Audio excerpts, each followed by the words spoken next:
Good morning, everybody. Good morning. Welcome to the last day of Republica, to the last day on stage 3.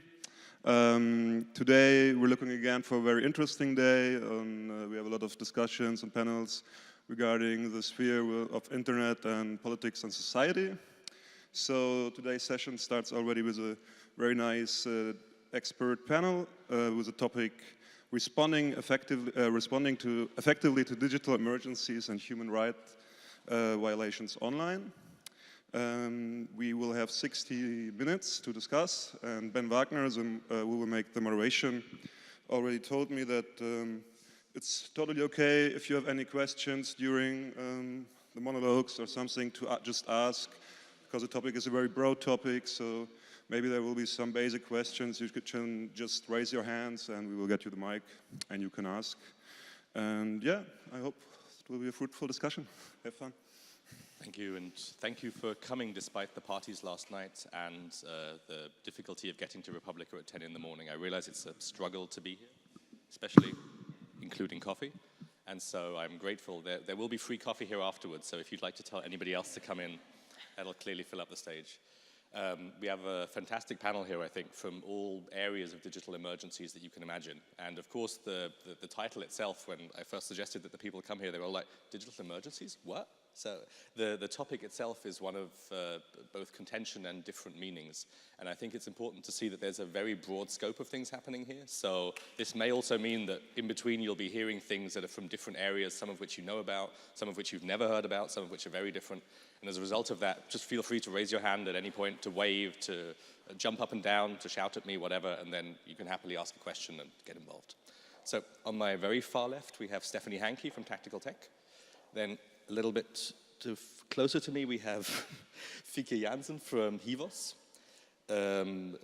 Closer further on the right, we have Claudio Ganieri from Rapid7. And then to my left directly, we have Gillian York from the Electronic Frontier Foundation. All of them have a very broad range of expertise in this area, and all of them in some way or another deal with digital emergencies. I'd like in their presentations, if you could also just mention specifically what you think your direct relationship is to this panel as well, and then sort of move through all of the things we've discussed. Fieke, would you like to start? Hi. Do you want me to start with what my direct relationship is, or to start first with digital emergencies? So why I'm on this panel is that I'm setting up a new program that supports organizations working on digital emergencies. Because what you will see also, I think, throughout the talks, that there's a lot of threats happening right now to people, especially political activists or journalists, on all different levels, from hacking their computers to internet blackouts, and that there's fairly limited things we can do so far. So I'm actually working for a donor organization. And I will be talking a little bit more about, on a meta level, what is digital emergencies and what are actually happening, and then the other 4 experts will go more in depth on things. So actually, I don't know, it was a weird coincidence, but last night I got an email from a friend of mine in Jordan saying that the internet was cut in Syria, and they also suspected that the mobile network was taken off. And how they found out was that Google and Cloudflare, which is a security company, they actually saw a rapid decline in the amount of requests coming from Syria to the rest of the internet.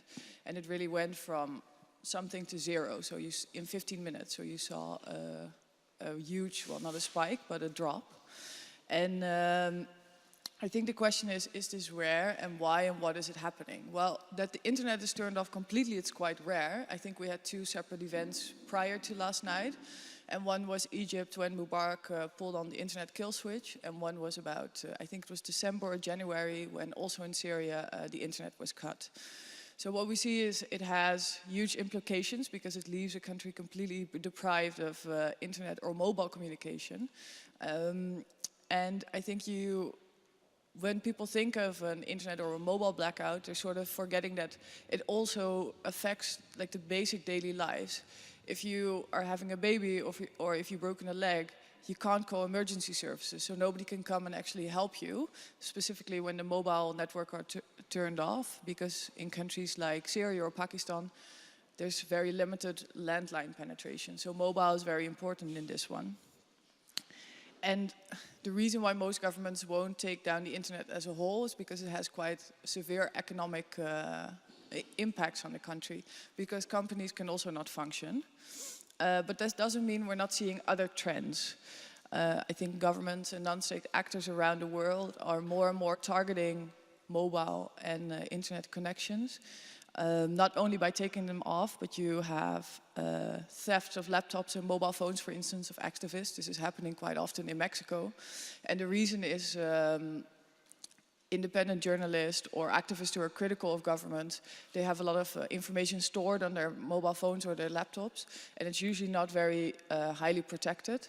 So a couple of years ago, I was in Guatemala and I was talking to some journalists, and they had their sources sort of locked in a vault, but they had their laptops without a password on it. So if then a security force takes it, they have access to all the data. One of the other threats we see is that it's really targeted surveillance. So people are installing malware on computers and mobile phones to really find out what people are doing. But it goes as far as, and Claudia will talk more about this type of malware, but it can go as far as turning your webcam on when you're having a meeting and turning your microphone on of your computer or your mobile phone and listening into your conversation. So it's really breaching the offline world that we're living in. It's not only looking into your data, but it's actually looking at what we're doing in our daily life.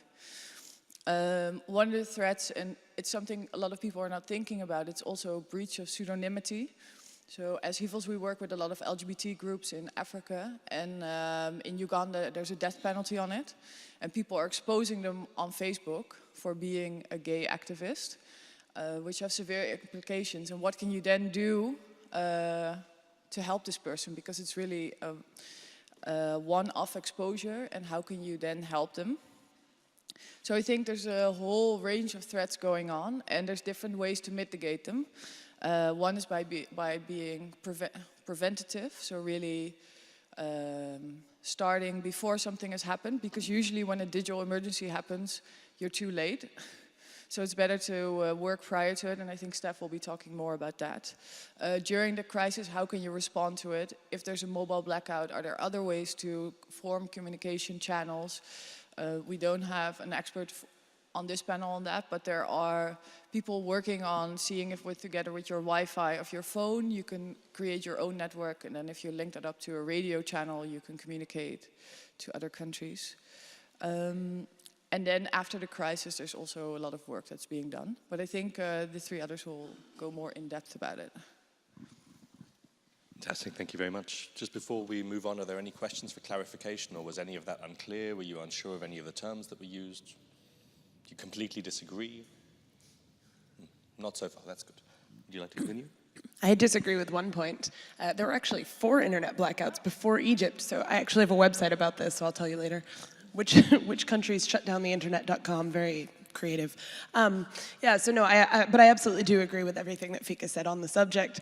And I think that just before I talk about some specific examples, I wanted to really agree with the point that a lot of the preparation that is needed isn't happening. And so we're not, in our countries, in the countries in which we work, and in countries where, we have contacts, I think most people are generally not thinking about preparation for some of the types of emergencies that we've discussed. And so I know my organization, and I think other folks here also all work on these types of things too, so hopefully we'll hear about all of them, but there's a lot of resources out there. My organization does work on surveillance self-defense, so preparing yourself against potential surveillance, and then also mitigating against attacks like distributed denial of service attacks.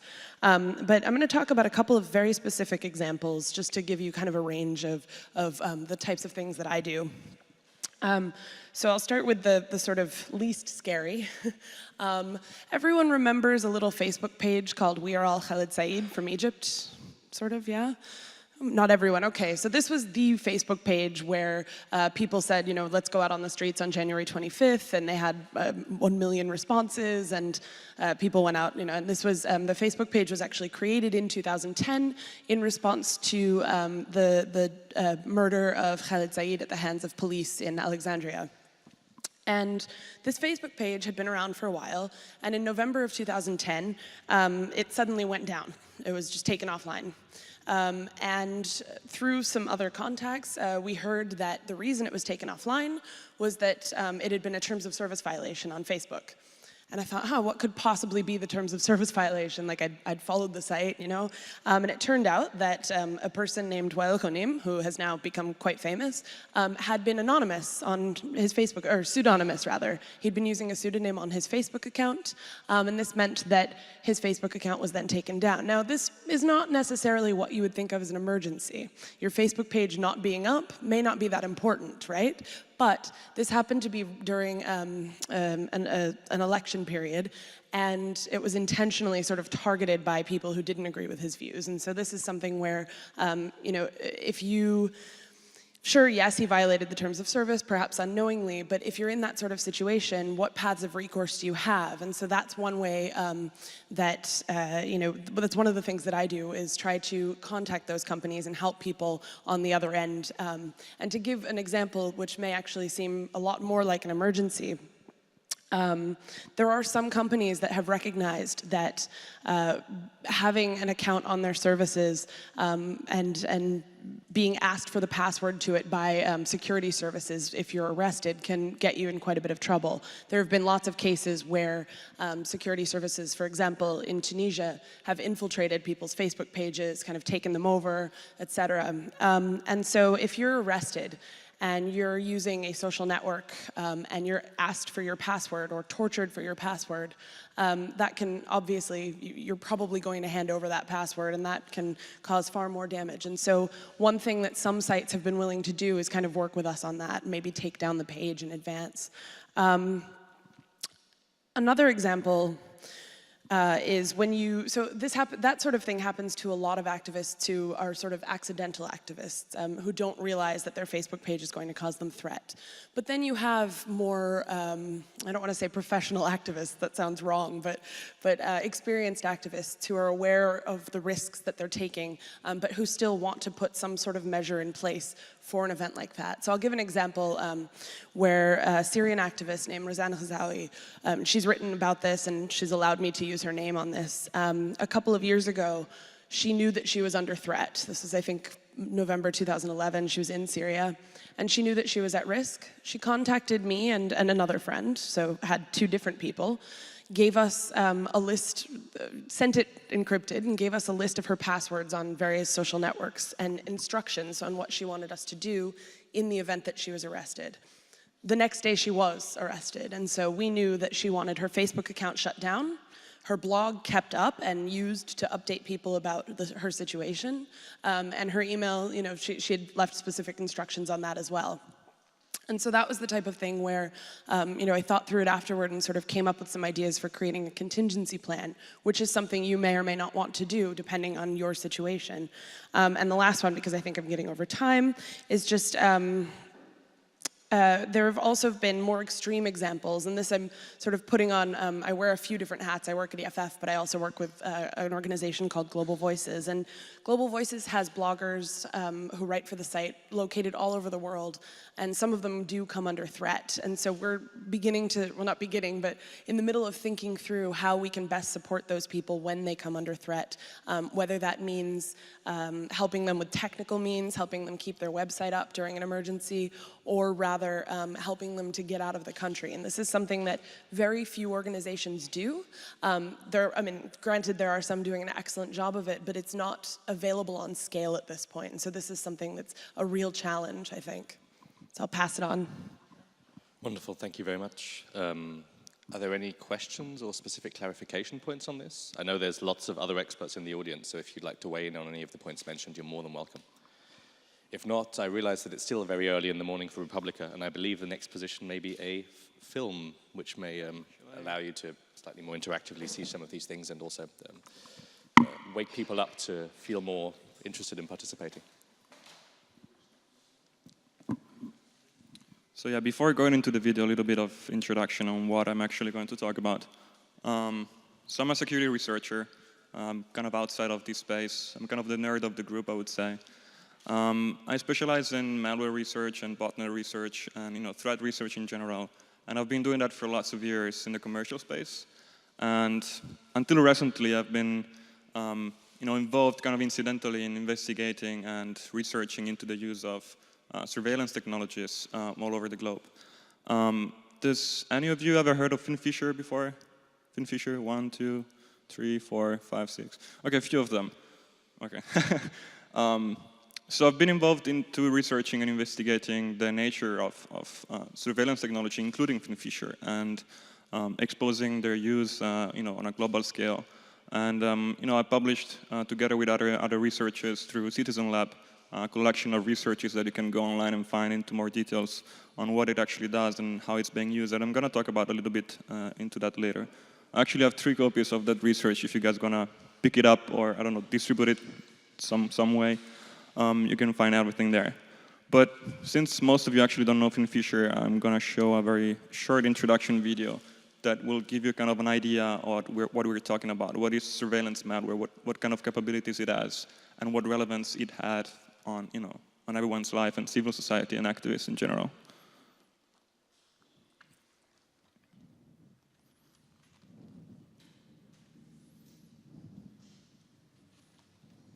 Is this working? Yeah.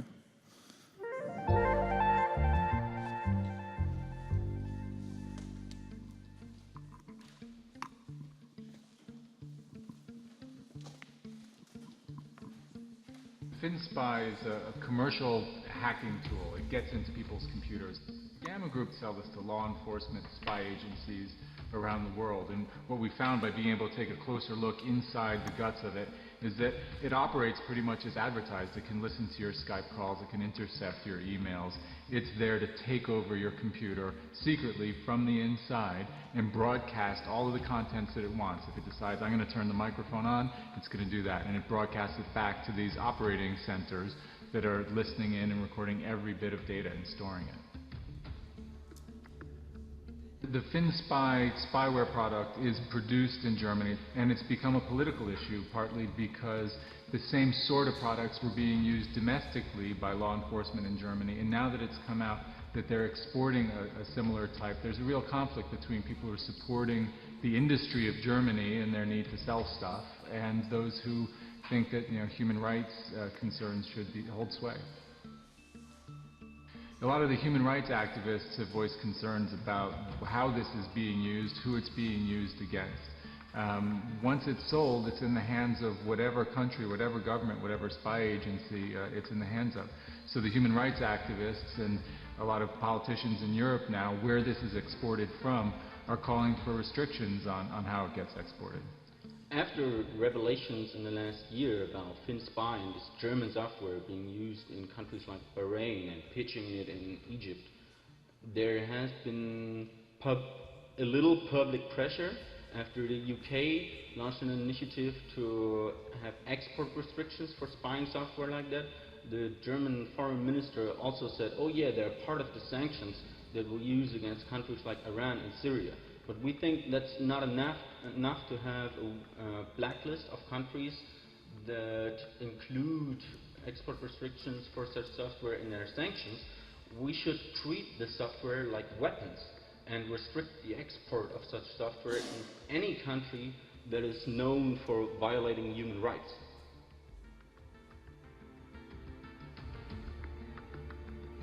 Let's say a government somewhere in the Middle East or Asia or the Americas buys one of these systems. Yeah. Does it have to use it just in that country? No, I mean the system is especially and by advertisement made for targets which reside in foreign countries or who travel, which means this also I have no idea how they want to justify this being legal, because it might be legal for a government within their country, so within their jurisdiction, to say with a court decision or whatever, well, we suspect this guy to be involved in some criminal activities, we want evidence on that, so we target his computer.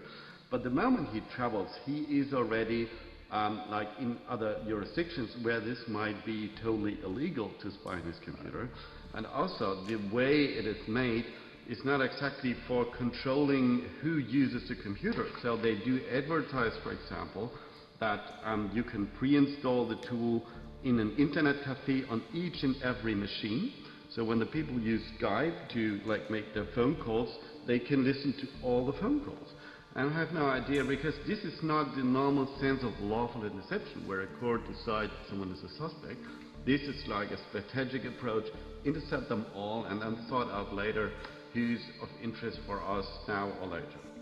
For Gamma Group, they're very clear. They operate within the law. They say that they obey the export restrictions of the UK, the US, and Germany.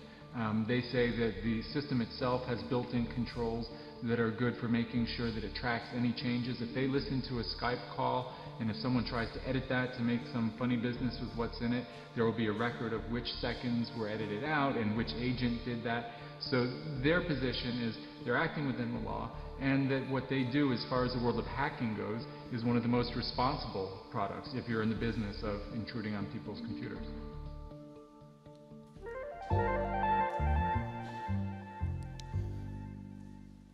So the video is kind of self-explanatory. What we're talking about is basically lawful interception software, which is being produced by mostly European companies, but also American companies and companies from other countries as well, from the Western world mostly.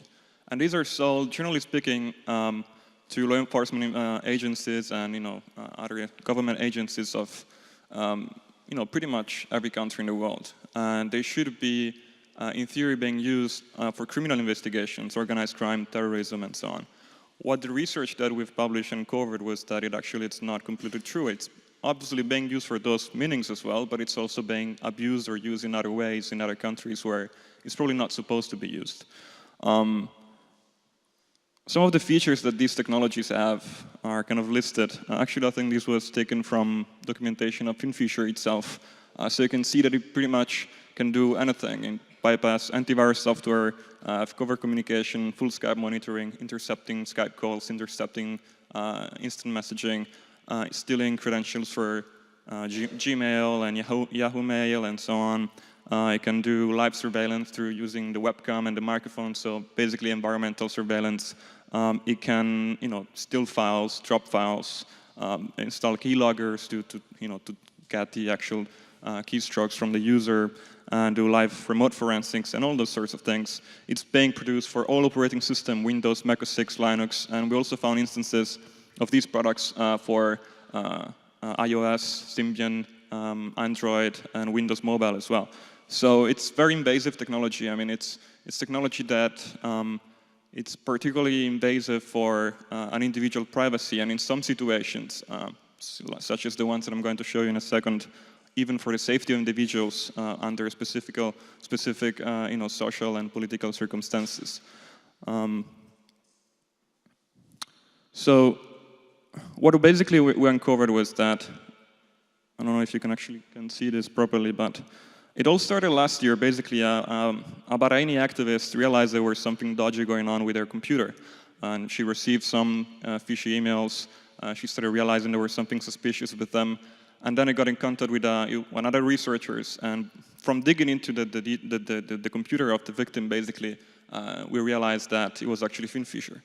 So that was the first instance, I believe, that these technologies were actually found being used in the wild, and specifically being used against political dissidents or activists. And that was just the start. From there, we uncovered lots of different incidents in several different countries where there was basically, again, activists or opposition political groups, journalists, and so on, being targeted with these technologies, allegedly by their local governments or foreign governments, and so on. And that obviously has a strong impact on their daily life, because they operate through the computer, they operate through the internet. Everything they believe and that they work on, they express to the user computers. And that's basically nullify every sort of privacy that might have when doing their work. And we also found ways to identify where the backend servers of these technologies are actually being located. So you can see on the map, it's pretty much scattered all over the place. So North America, lots of countries in Europe, as well as Bahrain, Qatar, the Emirates, Ethiopia, Nigeria, Pakistan, Turkmenistan, Indonesia, and Malaysia, and so on and so forth. So you can see that it's proliferating all over the place. It's completely, uncontrollable at this point. The research that we've done was mostly covering the technical perspective of these technologies, how they operate, how they're being used, how they can potentially affect an individual. But it obviously realized over the time that it had obviously a political impact, because we were finding instances of these technologies being used in countries where there are very bad records of human rights abuses. And after we started, exposing these incidents, obviously the response that we got was of complete denial from the vendors as well as from the governments that were actually being exposed. And sometimes even disillusional. So this is from a quote from an interview that the spokesperson of Gamma, which is the company that produces these technologies, gave to a journalist from Bloomberg, I think. So you can see that they actually don't realize the impact that they're having on the victims of the people, of the customers that they sell these technologies to. They also admittedly say that they have absolutely no control over these technologies. Once they're being sold, they're being accessible to a country, it's up to the country how they're actually being used. And the problem is that they comply only to export regulations. So they can sell to, as the video was saying, to Syria and Iran and so on, but they can sell to Bahrain, they can sell to other countries where there's a critical political situation where citizens are actually at risk of their own safety. It also had some pretty funny personal outcomes. So this is again with Martin Munch. After one of the releases that we have done, he was asked if the result of this publication actually had a personal impact on him, and basically saying, yeah, if I meet a girl and she Googles my name, she'll never call back. And yeah, I'm really sorry that it cannot get laid anymore. But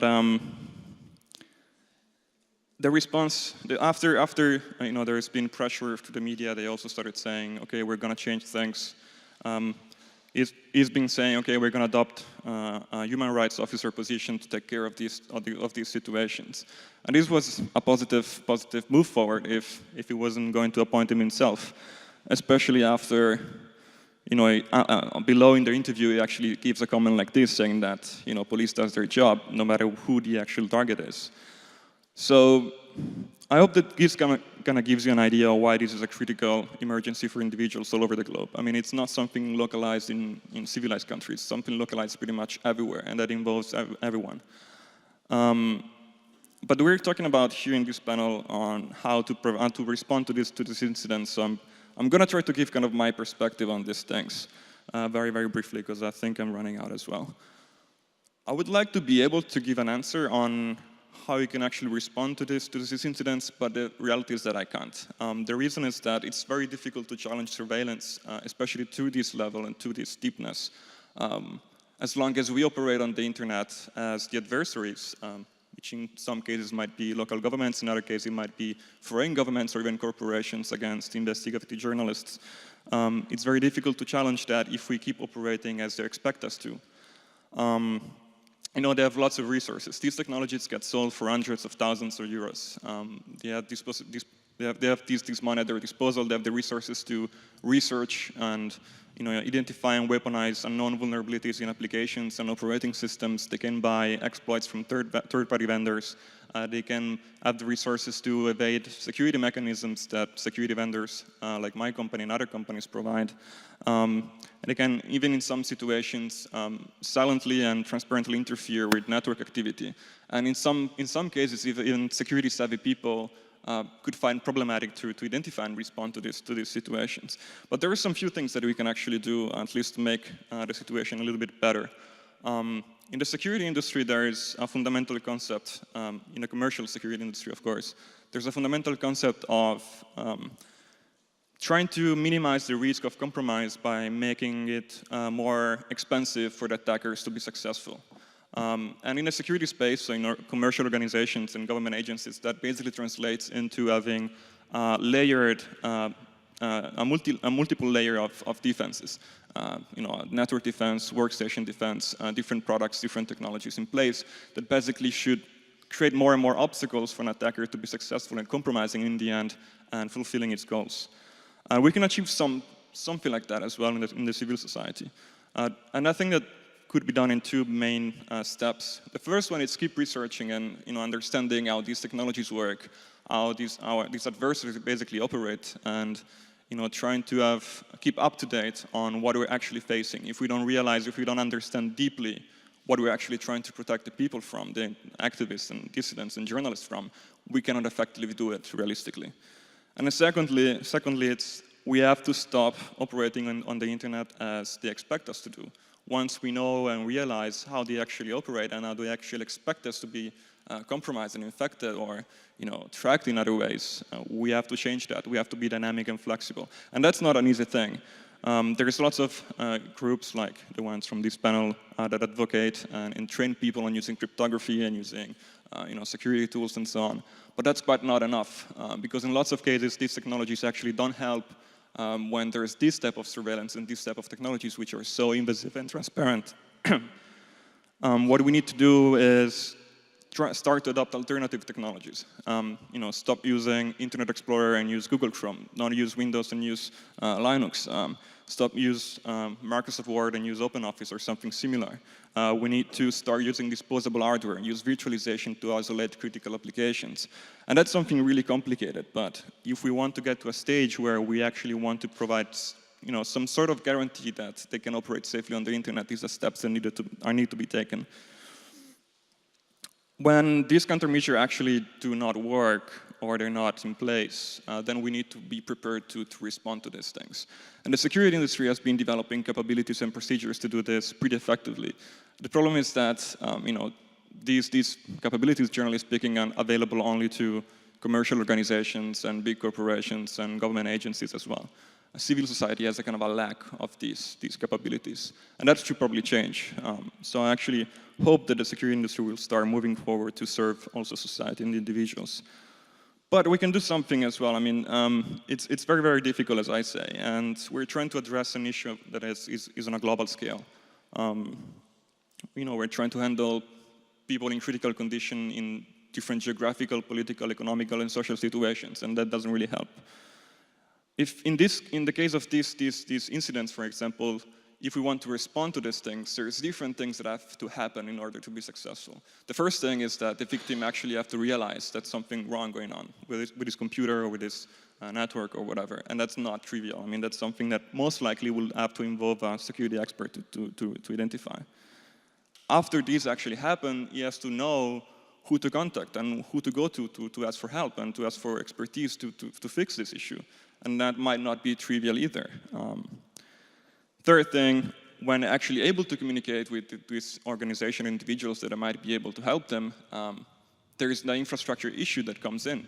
They have to be able to send relevant data that could allow an investigation. And trust me, it's not easy to get gigabytes and gigabytes of disk and memory images out of, I don't know, Bahrain or Africa or Ethiopia or other countries.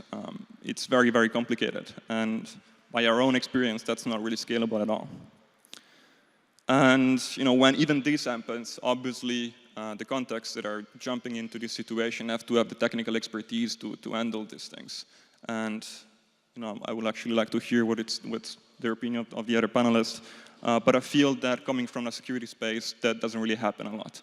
The hacking community even is moving out a little bit, but the security industry is still kind of closed into itself. It's a market that it's involving itself, involving its customers, and doesn't look beyond that. It's very narrow. So there's lots of points of failures in these things. And when Ben actually, invited me to this panel, and he told me, okay, we're going to discuss about how to respond to digital emergencies. I was trying to get my head around it, and I asked my contacts what they were thinking about that. Both other researchers that I work with, as well as some of the victims of these surveillance technologies that we exposed. So the ones in Bahrain and UAE and so on. And I couldn't actually get a unified answer. So everybody has different opinions on it. For instance, the victims that I was in contact with, they all said, okay, we want to have some easy-to-use identification and removal tools, which is not easy to do, obviously. The other researchers that I work with said that we need local presence on those countries in order to be able to actually perform these investigations successfully, and that's even more difficult. What I believe is that what it's really needed is kind of a global cooperation network where individuals like us that actually have the technical expertise could provide and serve it to organizations like the ones in this panel and in this audience for sure, that can coordinate and provide a deeper visibility and reachability for the point and act like point of contacts for people at risk so that we can more effectively be present and respond more quickly and provide some solutions to this issue. So that's it. Thanks.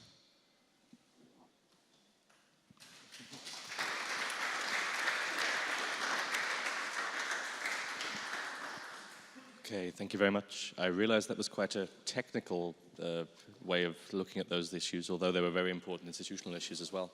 Is there any specific questions or things that needed please, over here.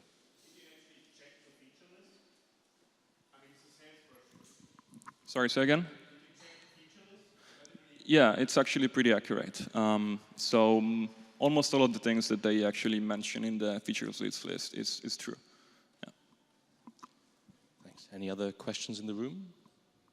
If not, then we'll move on to a slightly less technical presentation by Stephanie Hankey, please. I'll just move over there, actually. Sorry.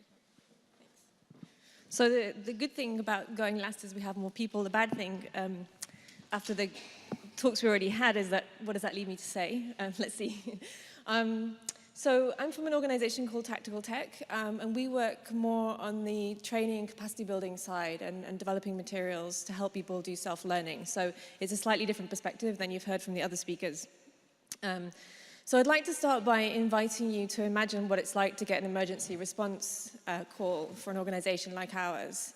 So one instance that happened to us not that long ago is, we get an email in the afternoon saying that there's an organization with 25 staff in Russia who has just been closed down and is under financial interrogation, and then looking into the organization. Can you help the director? And can you help the staff? So the question is, how do you do that when you're sitting, for example, in our case, in an office in Berlin? Training people under that kind of pressure, when they're dealing with a lot of different things that are going on and they've just been arrested, or some of their staff have been arrested, is something that's very hard to do, if not impossible. Teaching them how to switch to new types of software or how to install things, this is the furthest thing from their mind. It's not something they want to go through at that point in time. You could also think about bringing them out of the situation, so bringing them to the place you are to be trained, but usually they can't travel in that situation. And usually you going in and being associated with them would actually put them under greater risk. You could also think about perhaps asking them to find local technical expertise, but they may have a trust problem with who they're talking to, who's the person that's giving them the advice, if they don't already know them.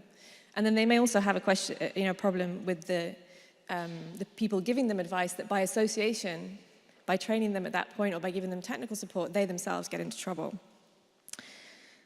You might not know the context that they're working in as well. The organization providing support from the outside may not understand the ins and outs of what's happening in that particular country. And even just establishing a first safe connection, on the phone, by Skype, by email, just that very first connection even may be a problem. So I just wanted to kind of quickly go through a list of why what sounds like, emergency response, you should just go in and help, sounds really easy.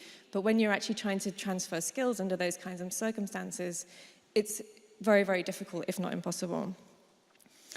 So, in those circumstances, you do your best. Basically, you find ways around and you try to help them out of that situation. But for organizations like ours who are trying to deal with these problems in the long term, trying to develop a program that responds in that kind of environment is a mistake, we think. So we've been working with helping activists use technology for over 10 years now. And one of our approaches is to think about these things in the much longer term. How can we help people before they get into that situation in the first place? So how do we reduce the risk before they get into that kind of extreme situation, and how do we make sure that they're prepared in advance? And one of the things I think it's important to remember is that a lot of information that's used against people when they're in trouble is actually from the past. So telling them to do what to do at that particular moment with their communications is very helpful, but remembering that the records online or on their computers or on their mobile phones from 2, 3, 4 years ago are the things which will probably be used as evidence against them. So this is another reason why preparing in advance is really important. So I'm just going to show you some things, I hope, if it works, just to not make this completely abstract. Let's see if I can make it fit. So I'm going to just mention 3 different approaches that we take. One of them is looking at, obviously, transferring skills, technology skills and strategies. Gillian already mentioned this example of somebody who, in advance, told somebody, these are my passwords, this is what I want to happen if I'm arrested. That kind of forward thinking is quite rare. And it's sometimes at this kind of strategic level that we need to act. And you just heard in the presentation before this one about these more technical questions, but some of these things are no longer just technical issues. So, for example, it may be technically possible to lock down your computer so that if it's taken away from you, it's protected. But is that a good idea in a situation where that just moves the threat to the physical? So if you're in a situation where your computer's locked down and you're not going to open it for somebody and you hold the password, you move the threat to the physical in those extreme situations. So we need to look for strategies, basically. We need to look for ways to help people think through, in that situation. Completely locking down a laptop probably isn't a good idea, but giving some information away and keeping some completely hidden would be a better strategy. So that's what we mean by strategies.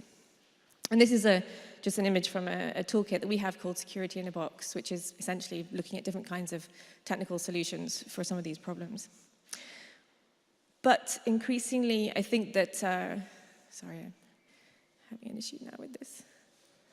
Technical person can't use the PDF.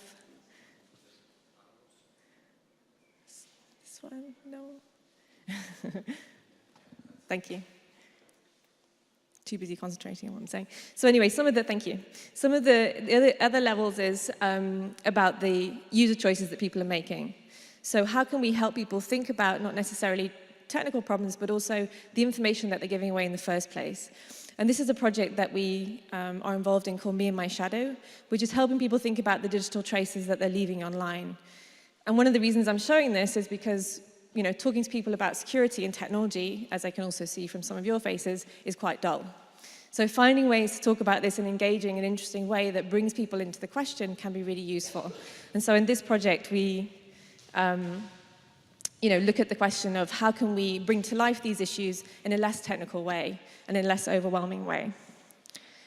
And the last thing I wanted to mention is the third approach, which is looking at this question of soft skills. So looking at the question of what information is being gathered in the first place, looking at the question of the strategies that organizations use. So for example, if I'm collecting corruption cases, for example, from individuals, do I really need to write down the name of the person who reports that corruption if it's not going into a legal case, for example?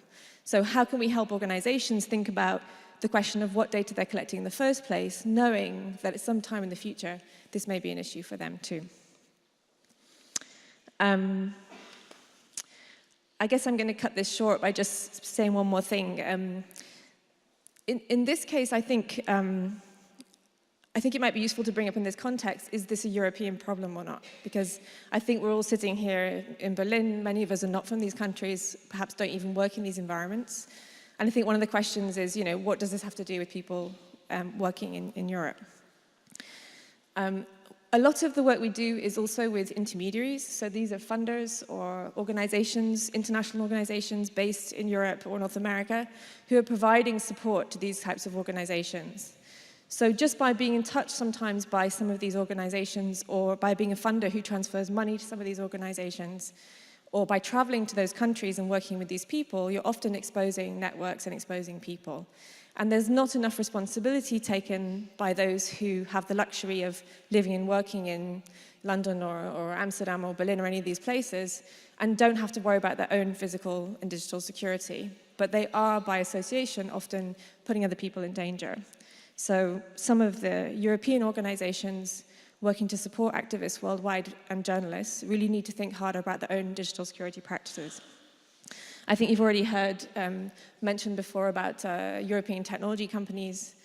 What responsibility do they have? That was exactly the subject of the last presentation as well. But increasingly, we're seeing that these kinds of techniques are also being used by organizations and by governments in the European North American context, not in these extreme ways, closing down accounts maybe, but not, people not being arrested and so on, but by other means.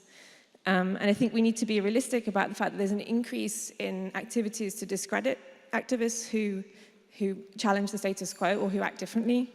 And in these kinds of so-called semi-democracy or democracy environments, the threat is around things like litigation. So just to make that less abstract and sound less paranoid, this is what you see happening in the bigger scandals we've seen over the last few years with Assange, Aaron Swartz, and so on. That there are reasons why high-profile activists and journalists, even working in Europe and North America, need to start thinking about the digital traces that they're leaving behind online.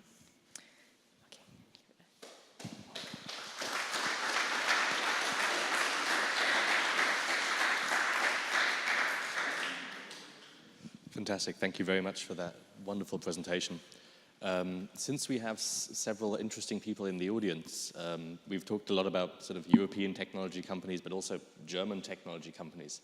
Are there any questions specifically on the presentation or specifically on these European technology companies? We've been presenting about Gamma, about all sorts of other companies who are making this, the lives of activists more difficult. But I don't see anybody specifically wanting to talk more about it. Is there anybody in the panel who would like to respond to that? How to respond more effectively to the dangers created specifically in Europe? Yeah. Clearly they're confused. There's two people in the audience. Please, be my guest. Just the microphone coming to you. Bitte. I just have a question. Have there been any efforts made to contact the coders or programmers of this kind of software, spy software? Finn Fisher, for example? I mean, is it possible to trace down the coders, the programmers, and talk to them and say, hey, what you're doing here is pretty fucked up? So I'm not sure why anyone do that, but I mean it's a public company. It's transparent. I mean it's officially based in the UK, and the one that actually produced the software though is based in Munich, in Germany, I think. I never really spent much time into investigating the details of the organization of the company and how it operates. Personally, I'm not interested in going after the individuals that actually produce these things, because I don't think would have much effect. The things that need to be done is, first of all, regulate more strictly how these things get exported, because they will always exist. It always existed and it will always be existing in the future. These are something which is demanded by law enforcement, so it's not going to cease to exist. The problem is try to control more who is actually going to use it and what they're going to use it for.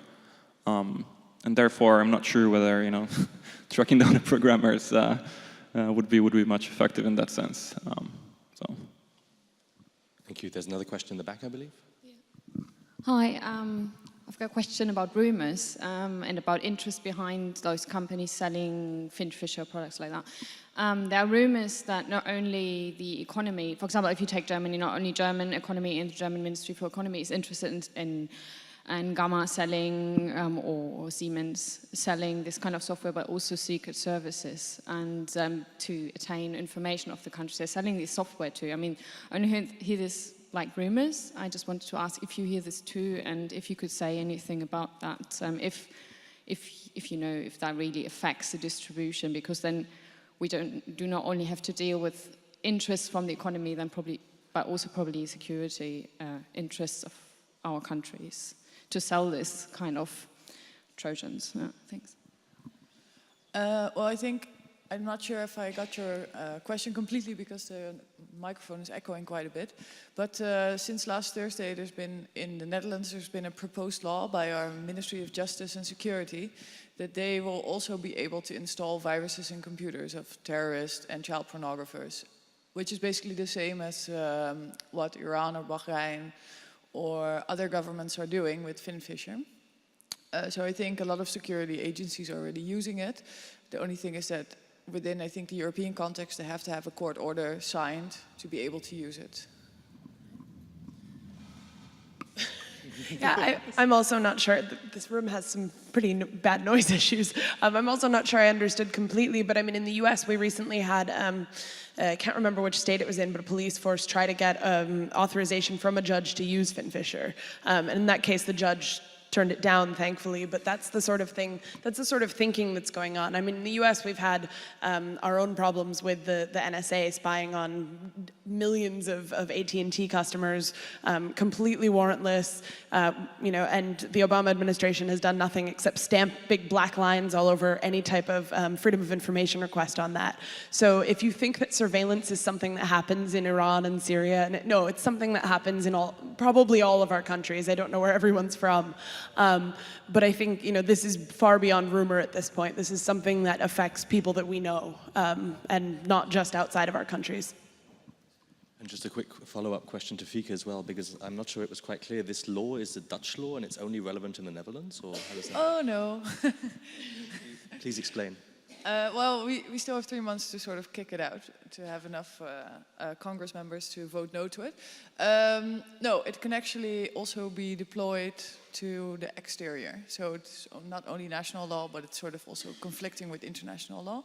Because the reason behind it, and I think a lot of European countries are thinking in the same way, we're just the first ones to put it down on paper, is that if you look at data storage, and it's more and more happening in the cloud, they can't be sure where it's actually stored.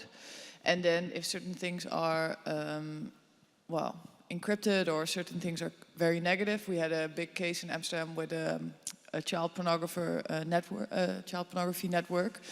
And they want to then delete those files to prevent further harm for those children. So I think this was the reasoning behind it, but of course it's very scary. So then basically I would be subject to this law anywhere in the world, yes, regardless where I am. Okay.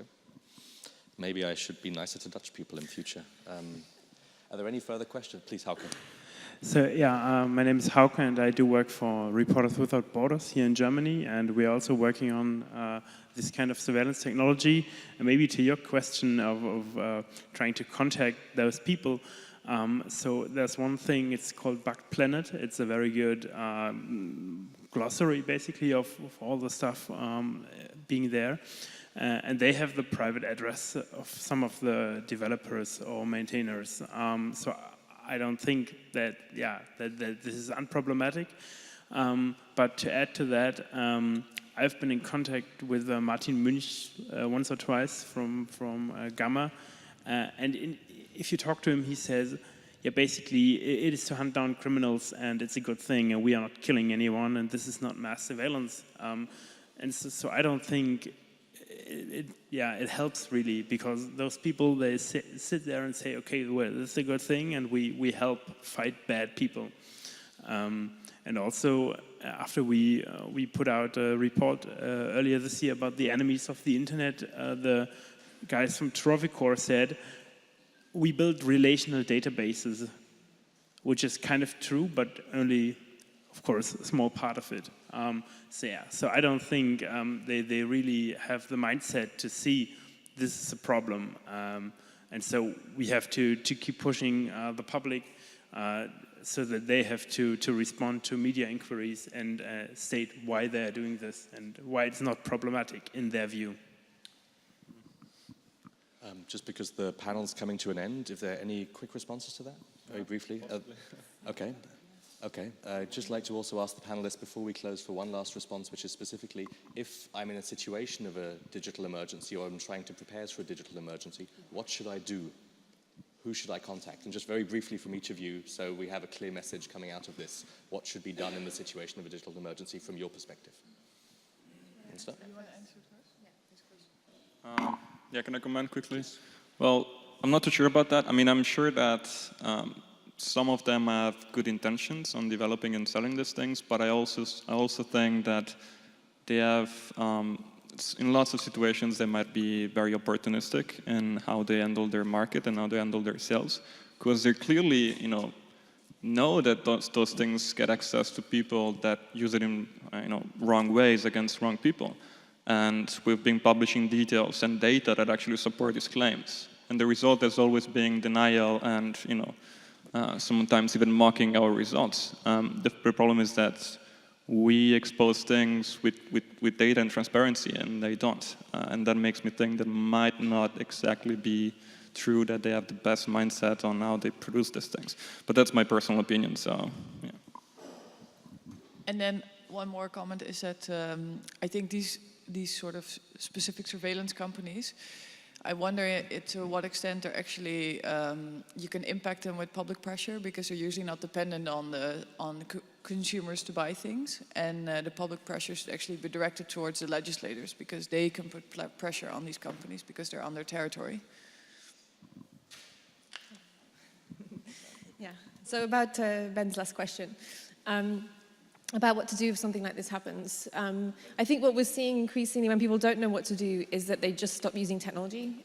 If you're suddenly in that situation, we've heard a lot of instances of people just dumping their phone, dumping their laptop, the same with everybody else in their family. And this is the situation of what happens when you don't know what to do, which obviously makes people further isolated. That's one of the problems with responding like that. I mean, it's good in a way because it shuts down some of the possible vulnerabilities, but it doesn't actually solve the problem. I hate to say this, but the question of what to do is that there's no answer because it's completely context specific. The reason why somebody's under surveillance, the kind of level of trouble they're in, the high level of profile they have, the context in which they're working, the legality of the environment in which they're working, totally dictates what they should do, unfortunately. And one of the ways that we look at this question is by actually encouraging people to answer the question about digital security concerns, especially in a high pressure and short-term environment, by looking at what is the general approach or policy to security outside of digital. People tend to think that it's just a digital issue. Somebody's getting an emergency response call in the front row, I think. But anyway, sorry, just to say that I think that sorry, this is actually my colleague giving me a comedy moment in the front row. Thank you. So anyway, just to say, I think these things are about looking at the offline reality of security. How do you deal with that anyway? What's in your bag, who you're speaking to. These are all skills that activists have before the internet.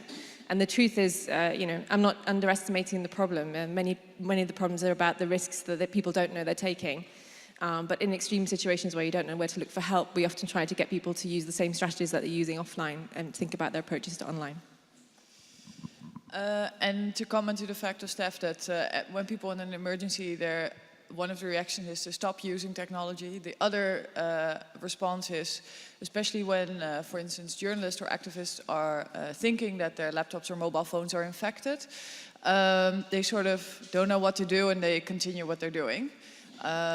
Or once an organization is DDoS, they're in panic, and once the DDoS attack goes over, they don't think to the future. So I think once you're in an emergency and you sort of deal with it, take also the next step and sort of start planning for future attacks, because once you've been under attack, the chance that you will get attacked again is quite high.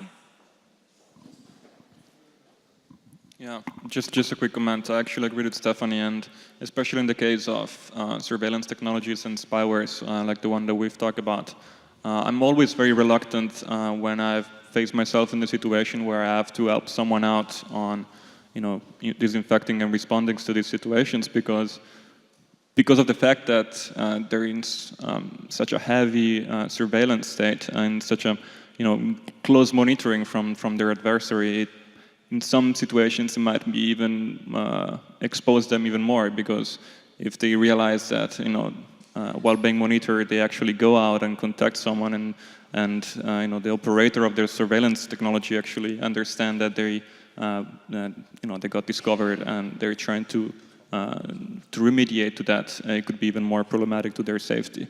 And without local presence, it's very difficult to actually do something through the internet and online.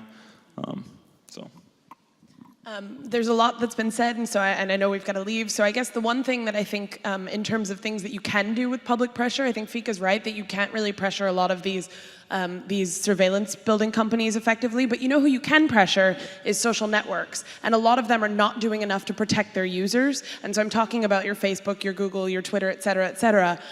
Pressure them, talk back to them, and tell them what they need to be doing to better protect their users. And I think that that's something where we as the public can have an impact, even when we can't in other spaces. But you're also, digital emergency-wise, always feel free to contact EFF.